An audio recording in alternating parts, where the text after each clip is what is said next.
Welcome to Football Journeys with Matt Hemsworth and Fraser Franks. Regular listeners will know that in Series 1 we spoke to a group of young lads who came through Liverpool's academy in 2013-2014. This episode is a bonus episode. It's an end of season episode. We've spoken to 3 of those boys. We talked to them about how their season has gone, how they've dealt with the pandemic, and also a little bit about the reaction to their podcast. The 3 lads we've spoken to this week are Pedro Chirivella, Louis Robles and Corey Whelan. If you're interested in Pedro's part and just want to skip to that, Pedro is minute 1. For Louis Robles, if you'd like to skip to his part, Louis begins at minute 19. And for Corey Whelan, his part begins at 32. We begin this episode with Pedro, after a rollercoaster season in the French top flight. The last time we spoke to you, Pedro, it was a strange time because the new manager has just come in and the new manager is no longer the manager, and it's been one hell of a season. So Raymond Domenech came in as the manager and quite well known in the UK because obviously he led France and he took France to a World Cup final in 2006. Mm-hmm. But one thing we found really surprising to hear that he hadn't actually had a management job since he left the France job in 2010. And he was quite an unpopular figure with the fans and none. And I know you are Mr. Positive, so you're not going to want to talk too much about the negatives. But I guess we can talk a little bit about how it felt for you, because Ramon came in and he didn't pick you.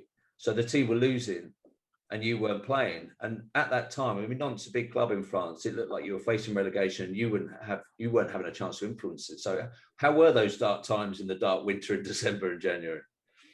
Yeah, so when we spoke, we were having a very hard time. And obviously the manager got fired.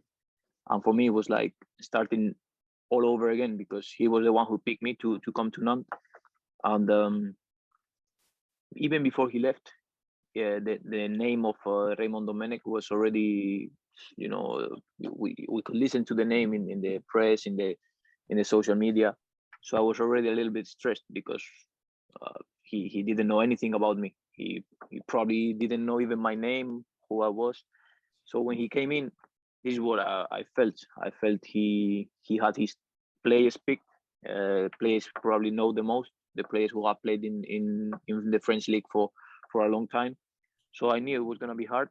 And from the first day, I knew that I was not gonna be picked in the team. So I just started to work hard, even harder than before.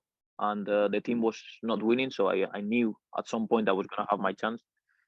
And it came after 3 or 4 games that I didn't even play a minute. I didn't even warm up. I was really on the side of the team. And all of a sudden there was an injury of a midfielder, and I started to play. And at the end of the day, I played the last 4 games with him before he got fired. So it was like a roller coaster for me.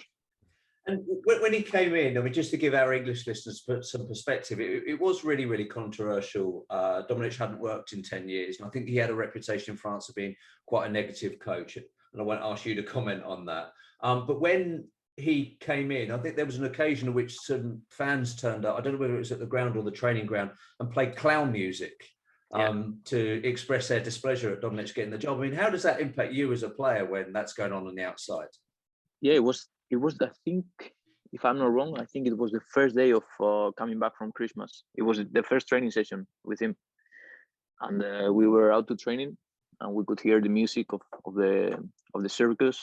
And it was, we as a players, we were even laughing, of the situation, not obviously not from the coach or anything, but just the situation of being running, doing the physical work after Christmas with the circus music on. And it was fun. It was funny, to be honest. It was funny because it's something you don't expect, Yeah. And obviously they were not happy with the decision of making him manager, and they showed that. And it was only for 7 weeks, but it was quite stressful for everyone because we were not winning. The only teams were winning every game, and we were every time getting closer and closer to the relegation zone, and it was stressful. Well, let's focus on the recovery and the bit of positivity that came. So as a former Nantes player who took over, Antoine Koumbouré, you started to win some games under him. In fact, you won 4 out of 5 games, but there's one of those 4 games that I want to focus on, because fresh from a draw against Barcelona in the Champions League, you played against PSG, and that featured Mbappe, Di Maria, Draxler, Rafinha. So that was their attacking 4. They would have gone top if they would have beaten you. It was at home. As you say, there were no fans, but nevertheless, it was in Paris. You then went 1-0 down to Julian Draxler. I mean, tell us a little bit about that game and the turnaround.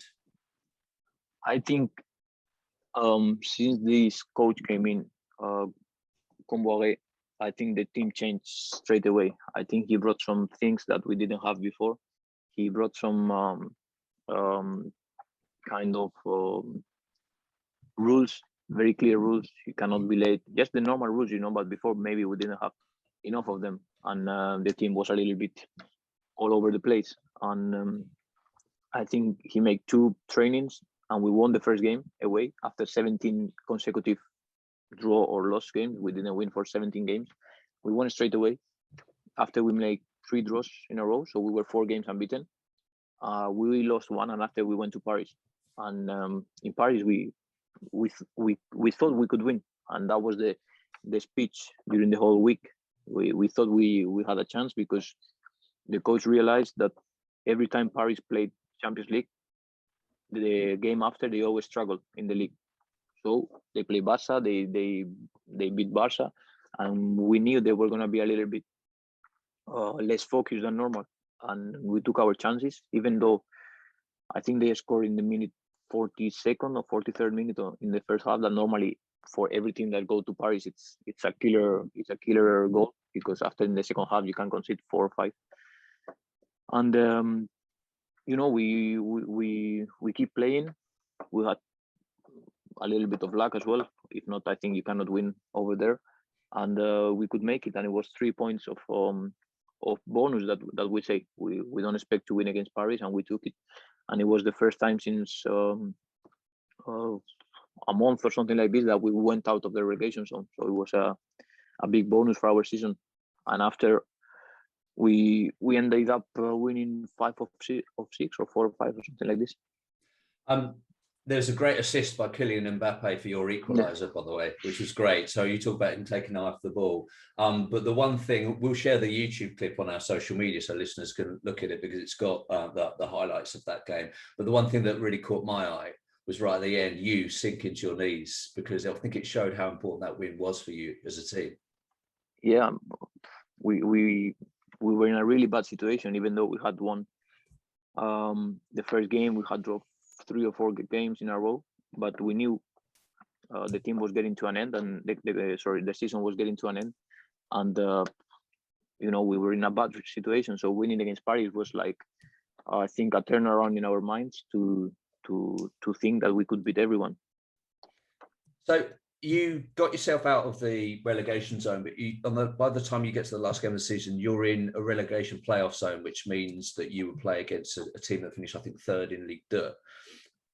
Now, it was funny, I was messaging Fraser while this was going on at the weekend. I said, look, they're at home to Montpellier. Montpellier, I think they're mid-table. They probably had nothing to play for. I said, Nantes form's brilliant. We'll be messaging Pedro to congratulate him on staying up. And you lost 2-1 at home. I mean, what went wrong? I think that sums up our season. I think even you just won 4 games in a row, 4-0, 3-0, 3-1, 4-1, and you are still in the same position because everyone won. So it's something it's not usual, to win 4 games, you have 40 points. 40 points. In Spain, 40 points is the 14th or the 15th. So you are really calm. And this is the first year in France that with 40 points, we are not safe. And it has to be our year, because our year was like this. We had something really. We were not performing on our best level, but something was missing every time. I think it's only 2 times that we lost for more than 1 goal. I think Paris 3-0 and Lille 2-0, and the rest of the games were really, really tight. And yeah, it was like this. So we ended up playing against Montpellier after winning 4 games in a row, and we thought, even with a point, we knew it could be done because Brest played Paris, and we knew Paris playing the league was almost a win for them. And they scored first over a penalty with the VAR. We scored back after 3 minutes. So we have 3-4 clear chances to score. And in the minute 80 or something like this, just a long ball, simple goal. And after we have the luck again with the VAR, it's a penalty for us, but the VAR, the referee goes to check it and it's off. And it was in the 89th minute or something like this. And we ended up losing the game. And, I'm not going to lie, everyone was a little bit thinking of on holidays. It was my birthday as well. So we planned something for after the game. And we ended up knowing that in 3 days, we have to play Toulouse in the playoffs. So it was a nightmare.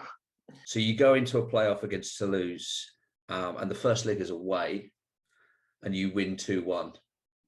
Now, to win the away leg 2-1, are you in the mindset you were against Montpellier? You think, oh, crikey, we've done it. We can just relax now. Because that's not what happened in the return leg at home. You actually go in the return leg, Toulouse turn up and run you ragged for certain points of it, and you ended up losing 1-0 in that game. Yeah, it's our season. It's sometimes our season. Everything in the little limits. And the first leg was, I think, the first 45 minutes was probably our best 45 minutes in 3-4 months, even that we had won 4-0, 4-1, 3-0. But we really played very good, and we had chances to score. And I think if we go to halftime with 4-1 to us, they couldn't say anything because the game was like this.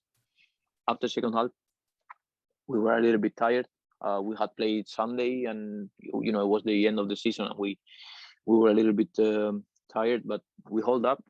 We defended. We had a couple of chances on the counter-attack, and we went to the last game thinking, it's a very good result, but we have to be careful because they scored quick, and after it's all the game with one more goal, and we are out. And it was a disaster of a game. I think it was the worst game of our season by far. I think we had so much pressure to save the club, not only us, but all the workers of the club, the administratives, everyone, and the pressure was massive. I think it was the first time we had the fans waiting in the stadium to cheer up, and maybe we were not used to it, and it added even more pressure to us. We had the families coming for the game for the first time in 8 or 9 months, and we just couldn't make 3 passes in a row. It was horrible. It's a feeling that I never had before in my life. What's the feeling after that game, Pedro? Is it a celebration in the changing room? Is it relief? Is it, because it's a strange one, because obviously we don't have that kind of system in this country, and you're surviving in a playoff, you're usually winning promotion and it's a massive celebration. But for you, we look through your whole career and there's always some kind of drama that's going on. It's never straightforward. But talk us through what it was like at the end of the game. It was a relief. I got images from the game.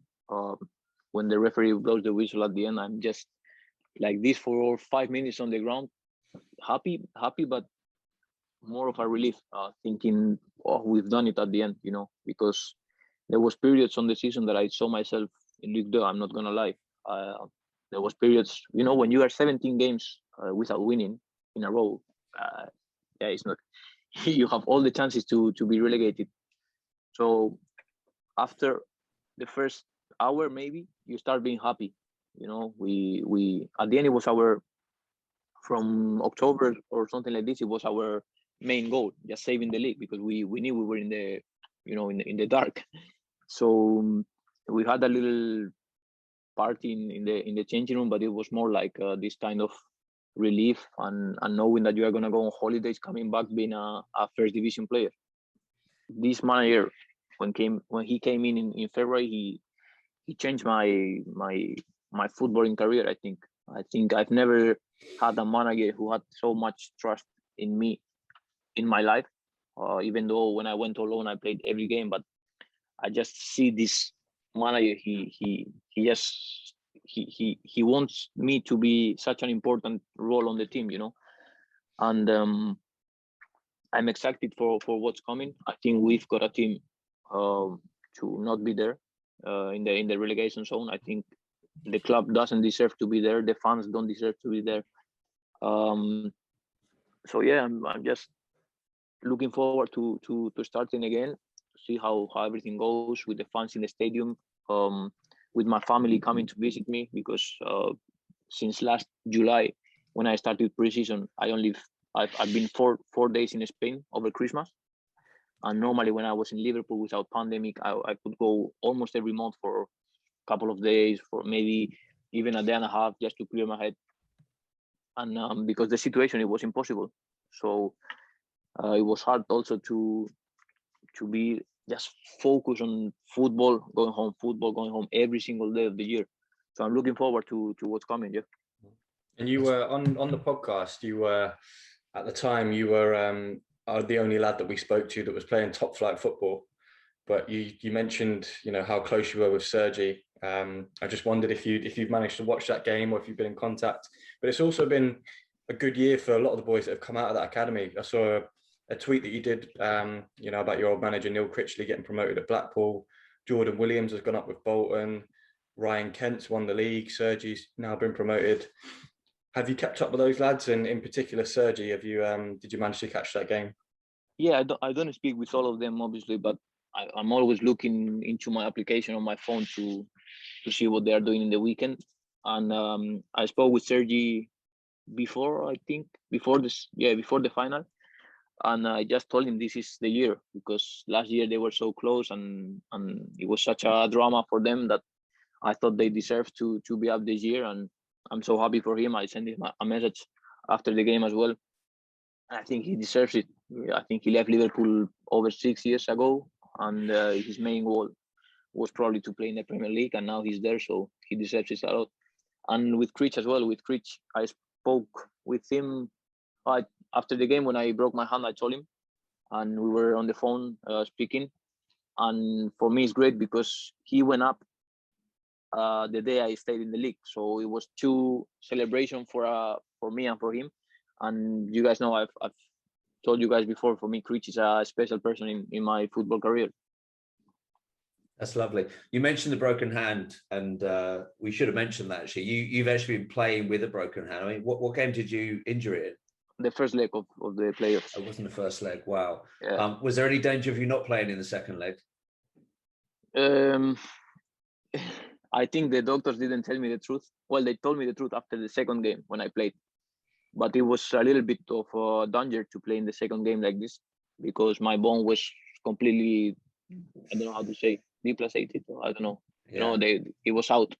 So, but then for me there was no way. I think for the coach also there was no way to just put me out like this. It was the last game.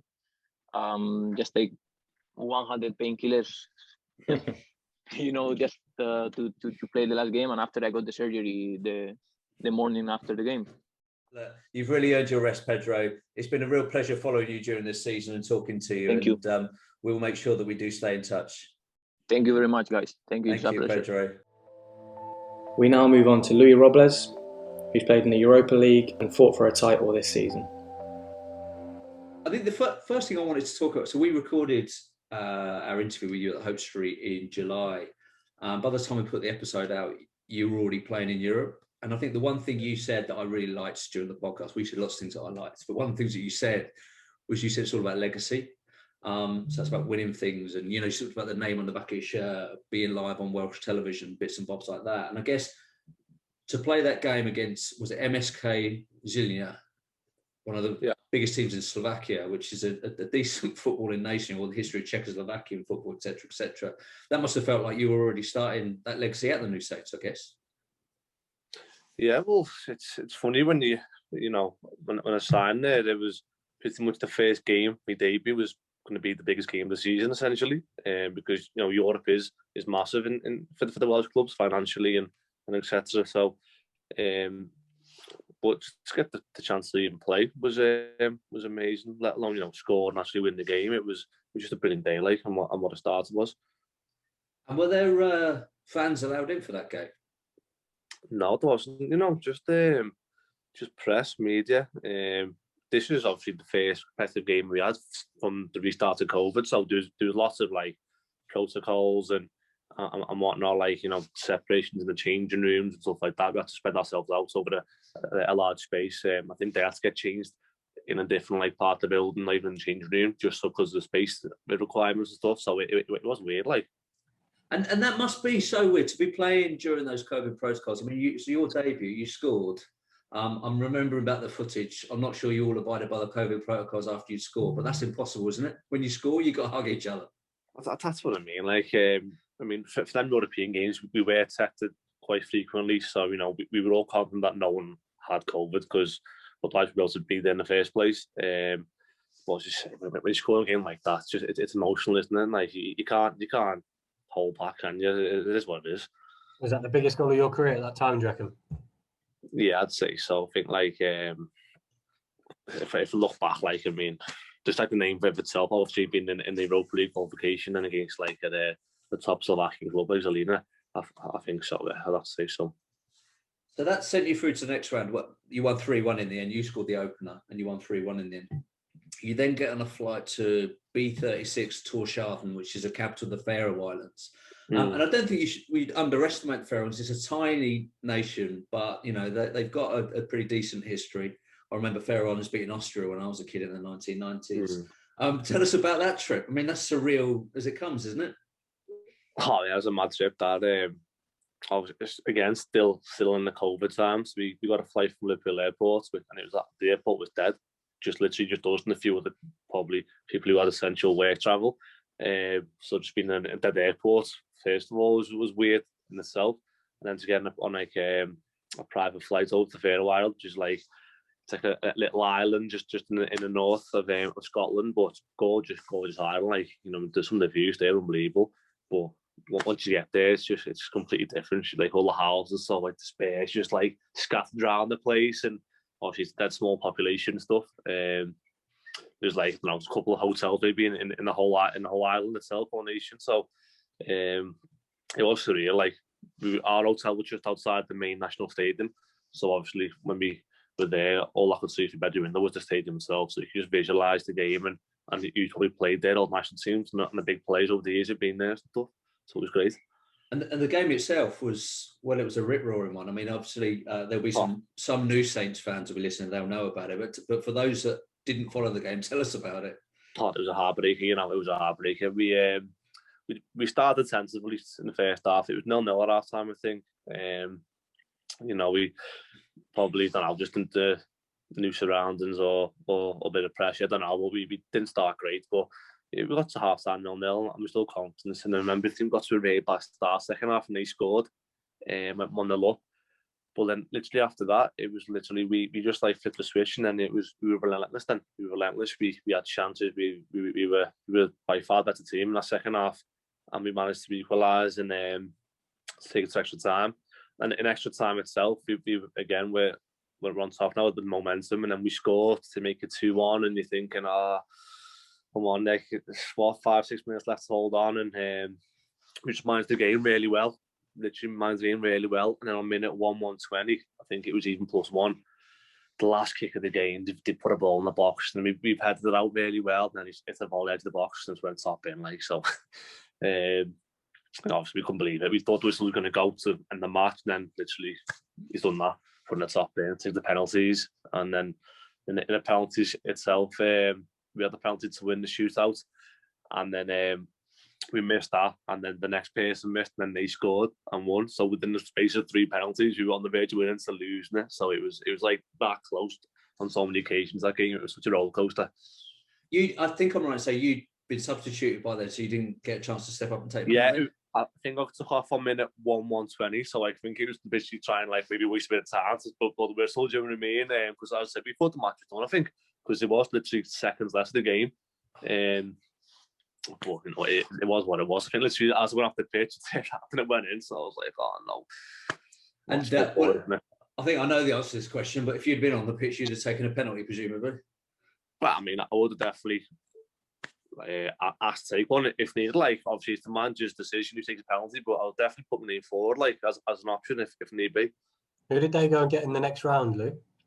Oh, I think they went to Bulgaria, CSK Sofia. I think Sofia played Bate Boleslav the round before, and the winners played both. So I think they've done well as well. It was away to Sofia. I think they lost 2 or 3-1. So they gave good count themselves there as well. And then that next round was the group stage after that, was it? Yeah, either the group stage or there was like a final playoff round. I'm not sure. Either or. Right, so let's talk about the season, I guess. Let's talk about COVID. COVID was massive for you guys. You had different rules out in Wales. The New Saints are based in Oswestry, which is in England. I think I'm right in saying that. So I guess you were still nevertheless subject to the Welsh rules because you were in the Welsh League. And I know that you, amongst all the players, you all have frustrations about it being up and down and uncertain, and you're trying to keep fit. I mean, there's a million things that you could talk to about on that, but talk to us about how frustrating it was during that time. Oh, it was very frustrating. On the season, we had so many instances where we were going like maybe running games, and then there'd be a 5 break all of a sudden. We couldn't play for 3 weeks or whatever. So even though we were still training because we were classed as elite, being professional full time, when you lose that competitive game each Saturday, it's hard to get it back, straight away. So it was very frustrating because once you think you catch a bit of momentum, a bit of form, a bit of familiarities with the team, it can go so quickly. I remember a few instances when we were playing and we get to say, "Oh no, there's going to be 5 breaks now for a few weeks." So yeah, it is frustrating, but as you say, that I suppose if anything, we have to be grateful, lucky that we could actually play football during this time because a lot of lads couldn't. So if anything, we have to be grateful and class ourselves as lucky, I suppose.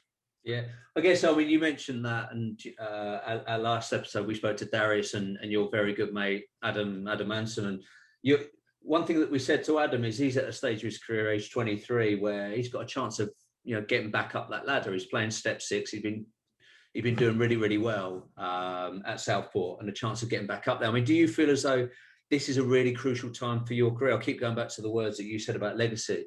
Your hope is to win things with the New Saints and possibly even go further than that. I mean, this is a crucial time for your career, isn't it? I think any part's a crucial time in your career. I mean, it doesn't matter if you're young, middle, or old. I mean, I treat every day and every year the same way. I wouldn't necessarily say this year's a crucial year or more so than in 3 years' time. I mean, whatever happens. What will be. And as long as you just do your work, where you want to get to and what you want to achieve will hopefully fall into place, God willing. So I think every year is a crucial year, isn't it? Because if as easy as it is it's so easy to drop the game as we've seen some players do. So you have to take every year as seriously as one's gone and stuff, I suppose. One of the things that I guess is difficult is during those breaks, how on earth did you keep yourself fit and motivated? I mean, are you trained on your own at that stage, or because you're at an elite level, you're allowed to go in and train, are you? Yeah, no, we were allowed to train because we had that elite status being full time. And to be fair to the club, they put on some really good friendlies. We had like Liverpool 23s, Burnley 23s, Stoke 23s. I think Chester was one of them as well. So we had some really good fixtures, keep us taking over really. So that, but again, like it's all well and good playing all these games. It's not the same as a competitive match where it means something to win. You need to win, So even though we were really lucky to do so, we all missed it massively. Like, where was the Liverpool 23s game? It was in Kirby in the. Was it there? Yeah, it was on like the next pitch just before the new building. So we'll go to the new building. Did you have many old members of staff? Yeah, no, they were all there. Yeah, brilliant. To be fair, Phil's organised me to do the AVB course for the PFA. So the PFA member comes in, Neil Bailey, and a few of the old Liverpool lads on our course together doing the AVB course. So it's brilliant. Like, they looked after us there really well. Yeah.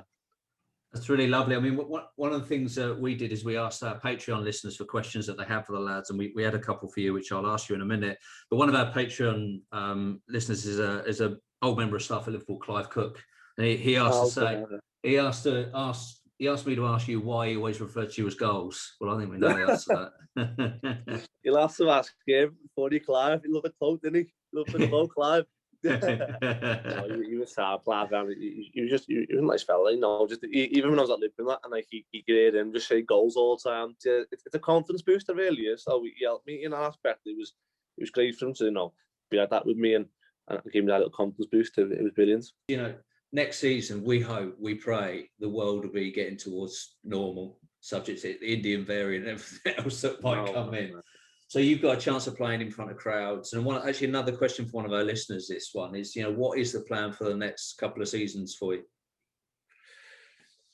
In football, you really can't plan. It's lucky, like I've all throughout my career, you know, I've always tried to plan and, you know, short, medium, long-term goals or aspirations, but things can change the blink of an eye so quickly that you literally 1 minute you can be left, right, up, down, anywhere. So I just take each stage that comes, honestly, and I think it's better for myself like that because anything can happen in football. It's such a strange industry where you could be anywhere at any point or anything can happen to you at any point. So I'm just happy where I am. To be honest, I'm really happy where I am. I just want to continue just working hard today and hopefully just keep playing and enjoying my football. And finishing second in the league means another crack at the Europa League, is that right? Yeah, well, I think this year it's different. I think this year the second, third and playoff winners go into the UEFA Conference League, which is a new European competition. Yeah. It's a similar format with the qualification processes, but I think it's more so like the top countries, like England, Spain, etc., have one place that come in very, very deep into the competition. So like the more small nation like Wales, I don't know, Faroe Islands, all that can compete between themselves, ready to get a few more places in. So I think that's the format this year. Brilliant. Well, look, we hope to see more and more goals scored by Louis Robles with Welsh commentary on top. So that's our aim for next season for you. I'll try my best to do that. I'll try my best. Cheers, lads. Last up, we have Corey Whelan, who played his part in Wigan surviving relegation this season. So, Corey, it's great to talk to you again. When we first spoke to you, you just left Phoenix Rising. You were without a club. You were looking for a club in England, and we're chatting to you again. You've had a great little spell at Wigan, but again, I guess you're in the same position. You're now looking for a club, and we won't go into any details because you're having those discussions. But I know you're having some discussions with some other clubs in England and hoping to get a move in the near future. Talk to us about Wigan. I mean, it's an amazing, a huge club to go to, but a club that was in something of crisis. I think they were in the relegation places when you went there. They'd had the points deduction. You managed to stay up. You joined there with one of your old mates, George Johnston. I mean, there's a lot to pick over there, but talk to us about what happened at Wigan. Yeah, obviously, you know, leading off the back of America and, you know, I enjoy my time out there, but I also, you know, chatting to you guys as well, you know, I felt like I had to come home. I felt like my time was, you know, obviously with the whole pandemic and the year we had, and it was a little bit of a frustrating time for me because obviously I went from a high from winning the league and, you know, obviously you've got to cherish moments like that because, you know, they don't come around too often. And then all of a sudden it's like an immediate low again. You know, you're back in England, you want to go and find a club and, you know, all the negotiation starts again. And it's you know, it can be quite a daunting process for players. But then obviously, you know, Wigan were in, like you say, something of a crisis. And, you know, I just looked at it as if, you know, I want to go there and, you know, do my bit to try and keep, you know, what is essentially a massive club in the league they're already in. And yeah, so it got sorted in, you know, late January, and I think I signed on the Friday and made my debut on the Saturday against Fleetwood. And yeah, then obviously I had a really successful time there, you know, I was in at the start, then out, then appearances, and, you know, way football goes sometimes. But, you know, it's a great club with great staff, great lads. It was one of the best set of lads I've ever worked with. But yeah, I really enjoyed my time there. And obviously it was a bonus that at the end of it, we could, you know, celebrate, you know, I suppose staying up in the league. Tell us about that first game. So you signed on the Friday. I mean, like, you could have barely met the lads by that point. You turn up on the Saturday and you're up against one of your old mates, Jordan Rossiter, I'm assuming, at that point. And Jordan was flying, played 90 minutes. You hadn't played 90 minutes in a long, long time. Crikey, what was that like?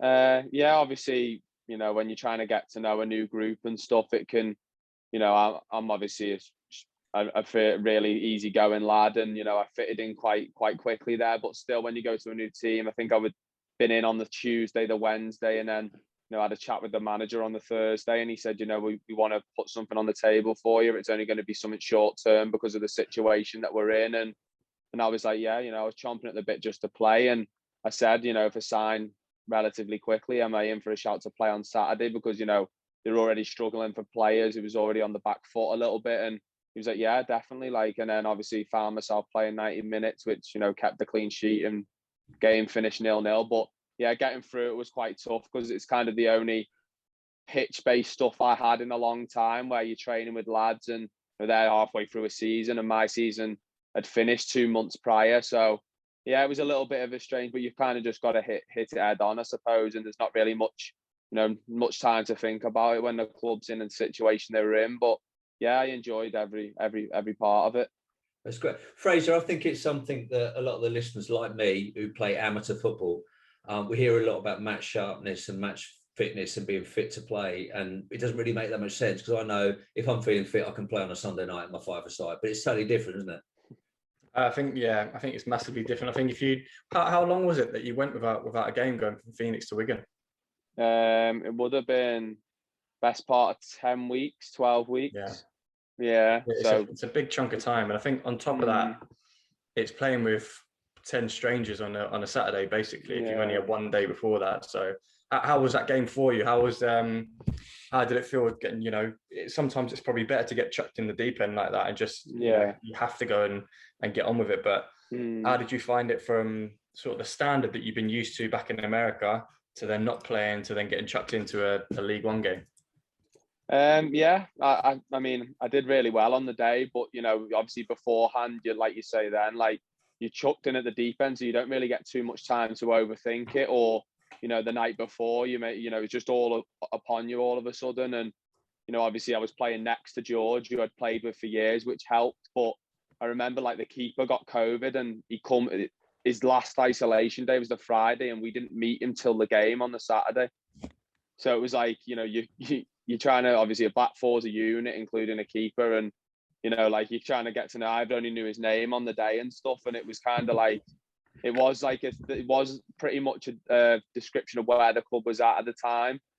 And, but yeah, we played and it was 0-0. It was a good game. It was, you know, we probably should have won the game on the day. And yeah, so it was good. But obviously standard wise, it's just different. Obviously, I've talked to you guys in the past about this as well, and it's just like they've both got some similarities, but then really big differences at the same time.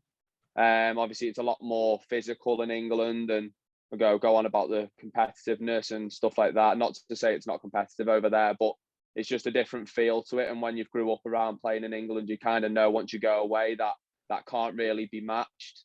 But yeah, the standard was obviously, it was higher for me on the day because I hadn't played a game for so long. And I was kind of like looking at the clock of 70, 80, thinking, well, I don't want to go down with cramp, or I just want to get through it. And yeah, but in the end, I got through it and it was all good. And we talk about the size of the club. You wouldn't have been able to witness what that looked like because you were playing in an empty DW stadium. And we've spoken to some of the lads about what it was like playing in an empty stadium. You also had a lot on the line trying to stay up. Was it difficult to motivate yourself? Was it weird? Did it feel like pre-season friendlies at times? Yeah, I think for me personally, obviously I can't vouch for every player, but for me personally, you know, the fans are a massive part of football. And, you know, once you've gone from the development stage where, you know, say at a Liverpool or another big academy around the country, it's, you know, you don't really play in front of anybody when you're growing up. And then you get that first taste of, you know, whether it's you go on loan or you sign somewhere permanently. And it's, once you've played in front of fans, that's kind of what you want to do then every Saturday and every Tuesday or whenever the game is. It's kind of, you know, it brings an extra motivation. Of course it does, especially, you know, when you're at home and your home supporters are there. And I think sometimes it can feel like, you know, it is a little bit of a testimonial and it kind of feels like no one's there. And some lads may struggle more than others to motivate themselves for a game. But I think with Wigan, where we were at as a club, we knew that the challenge ahead of us, regardless whether there was 10,000 people there or not, the challenge was to stay in the league. And I think the lads got together in January, and that's what we made. That was our target. We said, it's too big of a club to keep bouncing down the Football League. We've got to kind of maintain where we're at, and we've got to build on it. And I think that's what we did. So I think, the fans, would they have helped? Would it have been a little bit of a better experience on the last day of the season when we knew we were up, or we obviously stayed up second to last game at Hull away, and obviously a beautiful stadium. It would have been nice to have away supporters there, but yeah, I think overall we can just look back at it, and the supporters were there in spirit. Do you know what I mean? It's a massive club, and you get a lot of positive messages on social media from the fans and stuff, and the fans there are brilliant. So yeah, that's what drove us on really and pushed us to the end. Did you really believe that you were going to stay up? Because at the point you signed for the club looked like they were going down.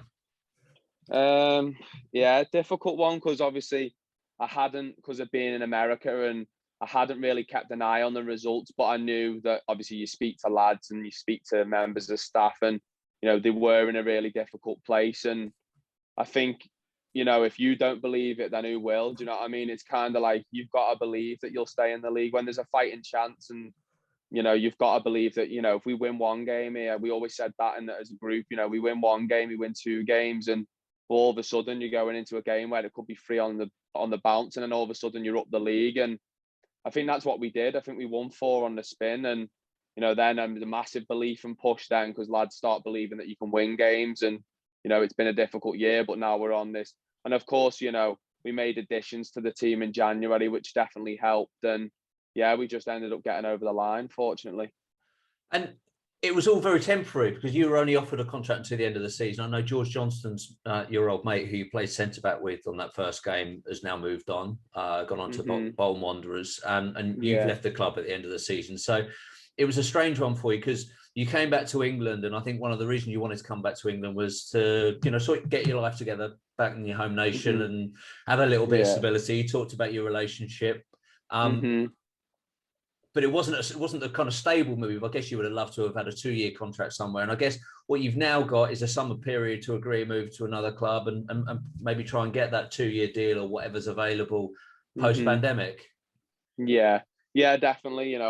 Speak about it a lot with, whether it's family, friends, or just people that you talk to out and about. It's kind of like, big thing in football is stability, because I think if you've got that, it gives you then a platform to kind of, your only focus is football, and it's not where am I going to be in 6 months, or what's my life going to look like in a year's time. I think once you've got stability behind you, it gives you, a platform then to build, and you concentrate solely on football and your game, and obviously focus on winning games and getting 3 points. But yeah, like when I left America, I was 100% aware of leading into that, what this January was going to look like for me. And I think obviously when the weeks tick on and stuff, you're kind of a bit like, well, where am I going to end up? Is it going to be some? But Wigan's a massive club, and everybody around England knows about Wigan. They won the FA Cup not too long ago, and they obviously as a club now want to try and obviously focus to rebuild and get back to where the club suggests they should be, and being a part of that, and being a team in admin to stay in the league. Not many people can say it, because when you're in admin, it's a dark period, and things can go really sour and wrong. But I think from January onwards, I think we were able to really kick on as a group, and we ended up getting there. So it was a positive time for me, and I've got nothing but good things to say about the lads and the staff and that there.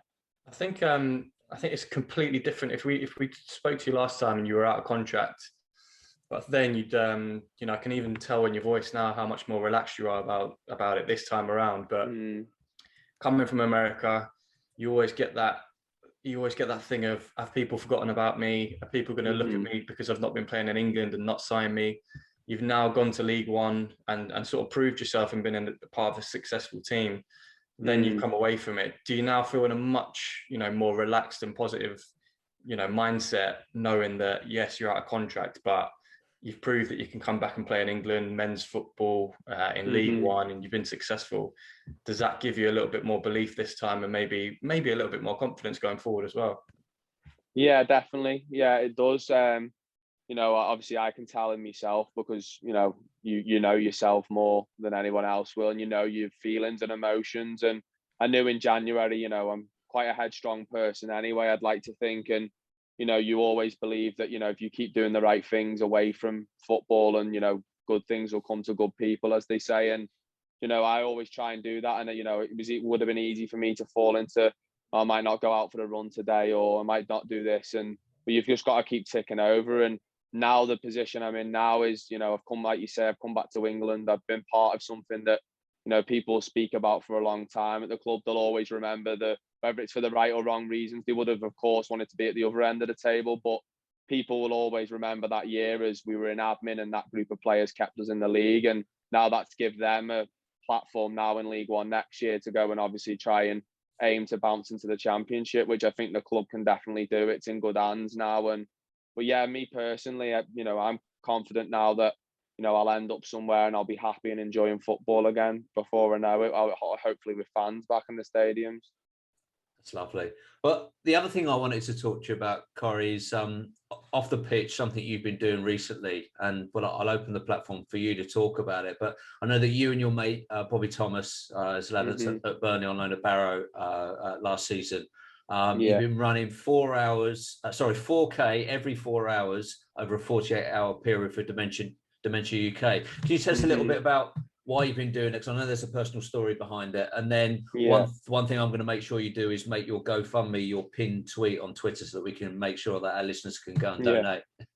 It was obviously, I've always been wanting to do stuff like that. Do you know what I mean? And obviously with football, sometimes it's hard to juggle the time. And obviously that this challenge personally is something that's physically demanding. And when you're in season, it doesn't make any sense to do stuff that's obviously gonna, you're gonna struggle legs wise and stuff. But I thought now over the off season, I've got to keep fit anyway. And what better thing if you can help other people that are less fortunate and going through tough times, then why not? And obviously I've got someone close to home, obviously my girlfriend. Her mum obviously was diagnosed with dementia a couple of years ago, and I see what it does to her family day to day, and it's not a nice thing. And when she speaks so strongly on it, and I see how it affects her, and I just thought, it's 2 days out of my life. I might as well go and make a change if I can to people's lives, and obviously as well as raise money, make people aware that